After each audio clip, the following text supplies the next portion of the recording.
vous retrouve pour vous parler des livres qui sont sortis au cours des mois de mai et de juin et qui m'intéressent. Pour ceux qui n'ont jamais vu ce genre de vidéo sur ma chaîne, je fais ça sur 2 mois parce que je présente pas tous les livres qui sont sortis et qui m'intéressent, je présente les livres qui m'intéressent et que j'ai découvert par moi-même. Donc par la force des choses, il n'y a pas de sortie gourmand, il n'y a pas de grosses sorties de grosses maisons d'édition dont tout le monde a parlé, parce que je vois pas l'intérêt de revenir là-dessus. C'est des livres que j'ai découverts par moi-même qui sortaient ou qui étaient sortis et qui m'intéressent. Du coup, c'est des petites maisons d'édition et des livres auto-édités. Voilà, je trouve ça bien de faire ça. Bref, on va démarrer tout de suite. Et comme d'habitude, j'ai mon téléphone avec moi parce que sinon mon cerveau il n'arrive pas à tout retenir. Donc le premier c'est 18 jours de Claire Bianchi. Il est sorti le 1er mai et c'est de l'auto-édition, c'est de la romance, enfin j'ai noté romance. A priori, le résumé est très flou et très bizarre, mais bon, en gros, on va suivre la vie d'une femme. Voilà, avec des... En gros, je crois que c'est une femme qui a une vie parfaite, qui a un mari, des enfants, un travail et tout, et elle va tromper son mari, elle va céder, voilà, elle va faire un petit peu n'importe quoi. J'ai un peu peur de lire ce genre de livre parce que j'ai du mal avec ça, en fait, je ne comprends pas. En fait, dans ma tête, et peut-être que c'est très naïf de ma part, mais dans ma tête, si à un moment donné ou à un autre, dans une relation, peu importe que tu sois marié ou pas, peu importe ce qui se passe, si tu as envie d'être avec quelqu'un d'autre, bah prends la peine, entre guillemets, de le dire à l'autre avant de le faire. Voilà, c'est ça qui me dérange dans le fait de tromper quelqu'un. Mais bon, je me suis dit pourquoi pas, ça peut-être que du point de vue d'une femme, ça m'aiderait plus, parce que jusqu'à présent, j'ai vu que ça du point de vue des hommes, donc je me suis dit pourquoi pas. Le deuxième, c'est Le rythme, tome 1, Esclave du rythme de Jane Harvey Berwick. Il est sorti le 3 mai chez Juno Publishing, et là ce qui m'intéresse c'est qu'en fait on est dans un livre qui va parler de danse. Je crois que dans chaque sortie je répète que j'adore tout ce qui parle de danse, mais bref. Et en fait là ce qui m'intéresse c'est que d'habitude on suit une jeune fille qui va dans une école de danse et blablabla tout ça, mais là on va suivre un mec. Donc je me suis dit que ça pouvait être sympa, c'est rare qu'on ait un personnage principal masculin dans ce genre d'histoire. En général il est toujours... pas là pour faire joli, mais il est toujours secondaire et là pour faire un couple en gros.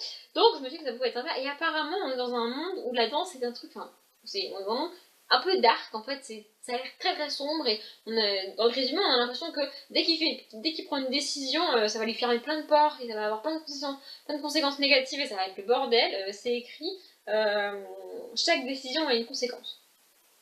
Pour chaque action, il y a une réaction. Ça a l'air très flippant, hein, voilà. Du coup, je me suis dit pourquoi pas. Le troisième, c'est Juste un défi entre nous de Marie Enjoy. Donc il est sorti le 3 mai aux éditions Le Bas Bleu et c'est de la romance. Je sais pas trop si c'est de la romance érotique ou pas, parce que ça parle de voyeurisme et d'érotisme dans le résumé. Mais en fait, ce qui m'intéresse, donc apparemment c'est une romance qui va se passer dans les bureaux, ça va être 2 collègues et tout. J'aime bien ce genre de romance, de toute façon je suis assez publique au niveau des romances. Et en fait, la phrase qui m'a donné envie de lire le livre, c'est que c'est écrit, attendez, je vais la retrouver. Ces personnages cabossés par des passés douloureux vont s'apprivoiser entre Bordeaux et Paris. Et voilà, et je lis extrêmement rarement des romans qui se passent en France. Donc voilà, en plus ma ville est citée, donc je me suis dit, bon allez, voilà, on y va, on va lire ça. Voilà, je ne sais pas du tout quand je vais le lire et quand je vais l'acheter, même si un jour je le lirai. Mais voilà, il a suffi qu'on cite ma ville dans le résumé pour que j'ai envie de lire ce truc. Bon, faut pas. Le suivant, c'est My Happily Ever After, tome 1 de Lina Hope. Il est sorti le 18 mai chez les éditions Afnil. Je ne connais absolument pas. Ce que j'ai compris du résumé, c'est l'histoire d'une fille qui est en couple avec un mec qui l'a quitté apparemment pour faire de la musique, ou il y a un truc avec la musique, je sais plus trop quoi. Enfin bref, elle l'a quitté il y a plusieurs années.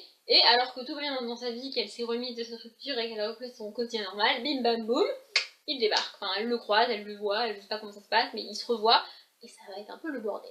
Voilà. Du coup, je me suis dit que ça pourrait être sympa. J'aime bien les romans. Le suivant, c'est Nous irons tous au paradis de Fanny Flagg. Donc il est sorti le 26 mai chez Pocket en poche donc, mais je ne l'avais jamais vu. Peut-être que c'est une réédition, je n'en sais strictement rien. Mais comme j'en avais jamais entendu parler et que je ne savais même pas que ce livre existait de cette autrice alors que j'adore cette autrice, bah je l'ai noté et du coup je vous le dis. Voilà. Le suivant c'est Le compagnon de l'inventeur de Ariel Tachna. Sorti le 30 juin en grand format chez MXM Bookmark. Donc là, pareil, genre dans chaque sortie, je fais ça. Je mets un livre qui est avec un couple homosexuel. Mais là, en fait, comme c'est du steampunk et que j'adore le steampunk et la couverture est juste magnifique, du coup, j'ai pas eu le résumé. Voilà, je me suis dit steampunk plus romance MM. Allez, vas-y, c'est parti, on y va. Voilà, donc je ne sais absolument pas de quoi ça parle, mais la couverture est magnifique, et si l'histoire est aussi bien que la couverture, ça ne peut être que génial. Maintenant qu'on a de la batterie, on peut reprendre, donc je ne sais plus du tout combien c'était, et je suis désolée si le cadre a bougé. Hein. Donc le suivant c'est Alex Verru, tome 1, Tahiti, de Bénédicte Jacquat. Donc il est sorti le 1er juin chez Anne Carrière Édition. En grand format, c'est de la fantaisie. D'après ce que j'ai compris, on est dans un monde où il y a de la magie, il y a plein de mages différents avec différentes magies, et nous on va suivre un mage qui est devin, donc qui est capable de faire des prophéties, de deviner l'avenir et tout, sauf que pour nous, être humain, c'est un pouvoir génial de pouvoir faire ça, on est d'accord, sauf que pour les mages et dans le monde des mages et de la magie, c'est l'un des pouvoirs, je crois que c'est même le pouvoir le plus bas et le plus merdique. Et donc le personnage qu'on va suivre a en gros dit Osef, pas les couilles de mon pouvoir, je fais ce que je veux, de toute façon c'est de la merde. Mais apparemment il aide quand même les gens, genre dans une arrière-salle, un truc pas très légal. Du coup ça a l'air très fun en fait de voir que, ce qui m'a attiré c'est le fait qu'un pouvoir qui a l'air génial pour moi est totalement nul dans ce monde là. Du coup je me suis dit que ça pouvait être sympa. Je ne sais pas si j'achèterai un jour. D'ailleurs, j'ai vu qu'il y avait le tome 2 et le tome 3 qui. Le tome 2 est déjà sorti, je crois, et le tome 3 devrait pas trop tarder non plus. Donc, ça m'a l'air d'être une saga sympathique. Le suivant, c'est Legal Lovers tome 1 au jeu du désir de Lisa Child. Donc, il est sorti le 1er juin chez Harlequin en poche. Donc là c'est de la romance, c'est pareil, c'est de la romance qui se passe apparemment dans un bureau, enfin genre c'est des gens qui travaillent ensemble, parce qu'apparemment l'histoire c'est qu'il y a, en gros il y a une taupe dans l'entreprise où on travaille, on va suivre principalement le chef de l'entreprise, c'est un gars qui a un poste assez important, donc c'est lui le personnage principal d'après le résumé, enfin je ne sais pas. Et donc il y a une taupe, il y a quelqu'un qui informe la concurrence et qui balance tout ce qu'il fait, donc du coup ça commence à le faire chier, et apparemment il va découvrir que ce serait peut-être la secrétaire. Du coup, ça va être un peu compliqué. Et oui, ça, il va y avoir une romance. Donc je ne sais pas si c'est effectivement elle ou pas, et si ça va être une espèce de rivalité romance, ou si c'est pas elle, et du coup, le fait que ce soit pas elle, ça va déclencher la romance. J'en ai aucune idée. Mais c'est chez Harlequin, du coup, j'en ai pas entendu parler, malgré que ce soit chez Harlequin. Du coup, je me suis dit pourquoi pas. Voilà, les Harlequins.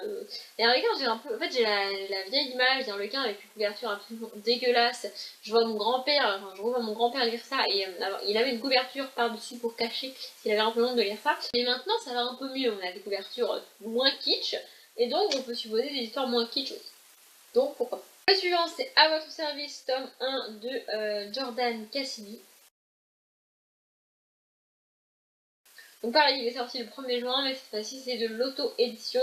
C'est toujours de la romance. Et là, en fait, c'est l'histoire d'une fille qui est au chômage. En gros, elle a vraiment besoin d'argent, elle a vraiment besoin d'un emploi. Elle va passer un entretien qui va être une catastrophe totale, d'après le résumé, vraiment, c'est vraiment un entretien totalement merdique. Et pourtant, elle va avoir le job. Donc voilà. Je pense que c'est plus c'est de la romance plutôt cheat-lit, feel good que romance plus ailleurs, j'ai envie de dire. Mais je me suis dit pourquoi pas, comme c'est de l'auto-édition. La romance en auto-édition, en fait, je suis pas mal curieuse de voir ce que ça peut donner. En fait, la romance est tellement un genre connu et populaire et que beaucoup de monde aime que j'ai du mal à comprendre pourquoi les gens qui écrivent de la romance ont besoin de s'auto-éditer et n'arrivent pas à trouver une maison d'édition. Ça me perturbe un peu, donc j'ai envie d'aller voir. Le suivant, c'est L'Astre du Cœur, livre 1 de Oreza Dantes, on va dire ça comme ça.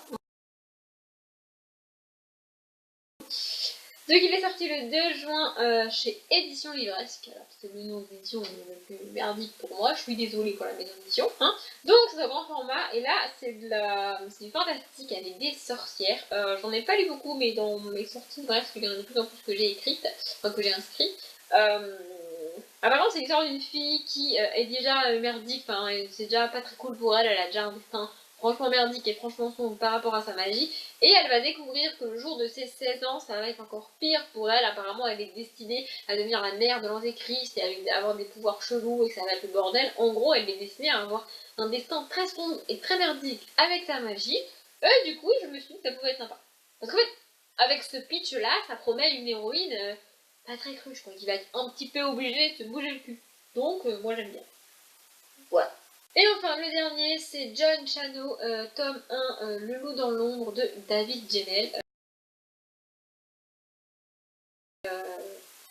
David Gemmell, si je dis pas de conneries, est un auteur assez connu de fantasy et de fantastique, mais je l'ai jamais lu. Et là, franchement, ce qui m'a attiré, c'est la couverture. Parce que je sais pas vous, mais moi, la couverture, ça me fait penser à Pirates des Caraïbes. Bon, apparemment, ça n'a rien à voir, parce que ça ne parle pas de pirates. Apparemment, c'est de la fantasy, mais c'est un espèce de, le résumé me fait plus penser à un monde post-apocalyptique. Donc, ce qui est bizarre pour moi, parce que je suis pas très sûre d'aimer. Mais bref. Et du coup, suite à cette espèce de, il y a une espèce de grosse guerre, un gros bordel sur la Terre, et c'est n'importe quoi. Et après ça, on n'est pas revenu à une civilisation normale comme on la connaît aujourd'hui. C'est un peu le carnage, genre avec des gens qui s'entretuent et c'est écrit barbarie. Le mot piraterie est pas écrit, donc je ne sais pas si ça va parler réellement de piraterie. Mais apparemment, ça a l'air d'être un monde très sombre avec plein de combats et plein de. En gros, tu passes dans ce monde, d'après le résumé, tu passes ton temps à craindre pour ta vie et à te battre pour t'en sortir.